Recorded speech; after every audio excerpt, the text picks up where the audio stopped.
Robocop restores my faith in the idea that you can take great things and leave them alone.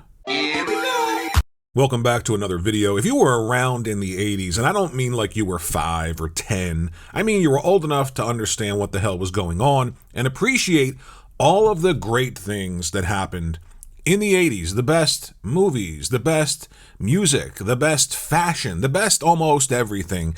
Well, there were great movies as well in the 80s, and one of them was RoboCop. It was a hard-nosed look at a machine/human going through all of those issues like, am I a person? Am I not a person? And then fighting crime, scumbags being mowed down by RoboCop. It was just a fun, ridiculous, over-the-top, action-oriented film that may or may not have had some light undertones about corporations owning everything and all that stuff. But here we are in 2023, and it seems like nothing can just be about what it is. It has to say something. It has to teach you, or a 20-something reviewer has to tell you what you're supposed to feel, think, and do in the context of a video game. And here we have RoboCop Rogue City, and I'm here to tell you that it takes the source material and it pays attention only to the source material. It does nothing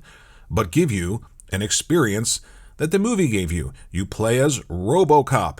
All of the cool gadgets, all of the cool things that you didn't really get to see in the film are here, like street prostitutes. Here they are. Check them out. I'm just kidding. You saw those in the film. The first thing that you'll notice is the presentation while you're actually playing the gameplay, the lighting, the ray tracing, just everything in the game screams the film. You feel like you're there in Detroit City, New Detroit, as RoboCop. Everything just looks phenomenal. I was blown away when I first started the game. Yes, I saw the demo footage and some of the people talking about it, but there's nothing like experiencing it for yourself, seeing it on your television. I could not believe how great this game actually looks. And yes, they even managed to meticulously detail Peter Weller's luscious lips. I didn't notice that, I promise my wife did. Of course, there's that moment in every video game when you actually have to play the game. Will they get it right? What does it feel like to be a RoboCop with that giant gun shooting scumbags? Well, let me tell you, as soon as you get that ability, it just instantly clicks. I don't know how long they spent trying to get this right, or studying it, or imagining what it would be like, but it is absolutely amazing. And the detail in the game, shooting things like the walls and seeing them break apart, or glass shattering, or blood splatter clear across the room and land on a wall and run down it. Yes, it sounds morbid, but that is what the movie was about. It was visceral, and they capture it here perfectly. Before I went into playing the game, I thought to myself about the Superman effect. So Superman is indestructible. How would you have Superman in a video game if he can't take any damage? There would be no urgency for the player. Well, in RoboCop, yes, you're a walking tank. Yes, you can take tons and tons of damage. However, your armor does deplete, and if you don't back away and use some tools to help yourself recover that armor, then it's lights out. So of course they had to put something like in there, because it is a video game after all. There has to be some sense that there's real danger to you, the player, and your character could die if you're not careful. And I feel like they struck the balance perfectly here, because yes, you're a walking tank, and it feels great to be that in this game. It is nice to have the idea that if you're just, out there ignoring everything, standing in the way of explosions and grenades and bullets, that something obviously bad is going to happen to you. Something that adds to the immersion, especially if you've seen the original film, are character models that look really good. Some of them look and I'll get to that, but the model for RoboCop and his partner and look spot on. They even brought back Peter Weller to voice RoboCop, because really, you can't have anybody else voice RoboCop but Peter Weller. It's kind of like, switching David Hayter out for somebody like, Kiefer Sutherland. It would make no sense. And that happened. There are times in this game, and I was really surprised, there are quiet moments where you're just like moving through an environment as RoboCop, like here, following your partner.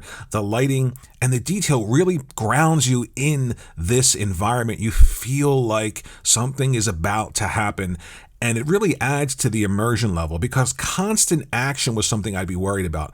Is it going to be a game where you're just mowing down people endlessly, kind of like a looter shooter? It would make no sense, but they really nailed the immersion factor. And there are moments in the game, you see here, Robocop has these sort of abilities, and they're fleshed out. It's not just about being a walking tank. And I love this about the game. Can you throw people out windows? Can you? Yes, you can pick people up and you can throw them out windows, folks. So we know that the gameplay feels great. We know handling all of those weapons feels great. And you have many more weapons than just that giant handgun that Robocop has. And they all feel incredibly well to use. They're visceral, they're impactful. It just feels amazing. But the real surprise is you can go out on missions that require you to do nothing but use other tools at your disposal to solve these crimes. So you can interview people. You can use the gadgets that Robocop has to sort of scan the area or scan clues and put them together. You can talk to people. There are dialogue trees. You can try and trip them up. You can make decisions like, are you going to jail or am I giving you a break? Are you getting a warning? Are you getting a ticket?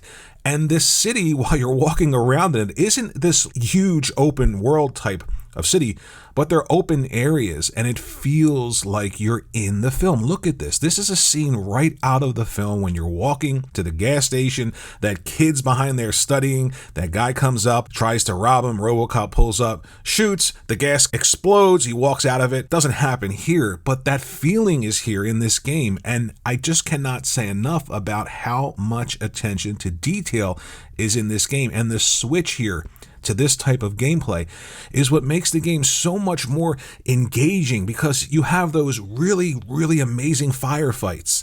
And then you have these quieter moments where you're doing other things, not just this walking tank mowing down people. You're actually using all of these cool features of Robocop to engage with people in New Detroit. There's also a bevy of skills that you can upgrade that then allow you to go back to areas that you were in that maybe you couldn't really put clues together. Maybe your scanner wasn't upgraded fully, and when you go back there, you can then survey the area and gather even more information. So there's a really great gameplay loop that involves so much more than just shooting, and that is why this game is so great, because it puts together everything that you could imagine Robocop doing outside of what you saw in the film. You do it all, and you do it all here in the game. Now, I did run into some issues. This isn't a AAA developer with a AAA budget, so there are some weird transitions in the cutscenes. There's some pop-in, and some of the character models just behave really strangely. Some textures load in as you're looking at them. I feel like stuff like this could be fixed in a patch, but overall, this is a game that I highly, highly recommend for anybody who's a fan of the source material and anybody that just wants to get back to playing a hard-nosed video game again that doesn't try and teach you anything, that just says, hey, remember this kick-ass time, remember this kick-ass movie and character, well, here you go, have fun. That's it for my review. I love the game. I'm absolutely having a blast. It's available everywhere, so play it anywhere. Let me know down there in the comments section if you have played it, what you think about the game, if you're thinking about picking it up. Also, think about liking and subscribing to the channel, and I'll see everybody in the next video.